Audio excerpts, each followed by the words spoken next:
Certains pensent que c'est courageux de se suicider, qu'il faut vraiment avoir du courage pour se donner la mort. D'autres pensent que c'est de l'égoïsme, de la lâcheté. Et vous, qu'en pensez-vous? Le suicide n'est ni une histoire de courage, ni une histoire de lâcheté. C'est une histoire de désespoir. Mais le désespoir, on peut agir dessus ensemble. C'est vrai qu'il existe des moyens de prévention, mais cela ne suffit pas. Puisque le suicide reste toujours un problème majeur de santé publique, avec un suicide toutes les heures. Il faut qu'on trouve quelque chose. Il faut qu'on agisse. C'est dans cette motivation qu'un dispositif a été mis en place après une tentative de suicide. Et ce dispositif s'appelle vigilance. Vigilance qui a pour objectif de rester vigilant à l'autre. La procédure de vigilance est simple.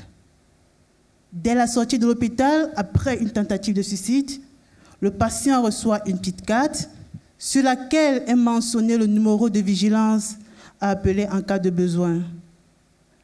Au cours de l'intervention, certains seront rappelés par téléphone, d'autres recevront des courriers, et au bout de 6 mois, une évaluation est faite afin de voir si l'intervention sera arrêtée lorsque le patient va bien, ou si l'intervention sera prolongée lorsque le patient est toujours en difficulté. En tant qu'épidémiologiste, mon but, c'est de rassembler les informations des patients suivis par vigilance, d'analyser ces informations de façon anonyme, d'identifier ce type de patient vigilance est efficace ou pas.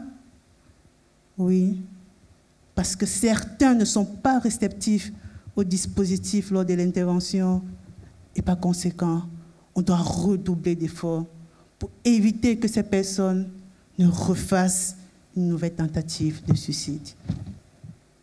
D'une manière simple, mon but, c'est d'analyser vigilance dans son ensemble et d'évaluer son efficacité dans la réduction des tentatives de suicide.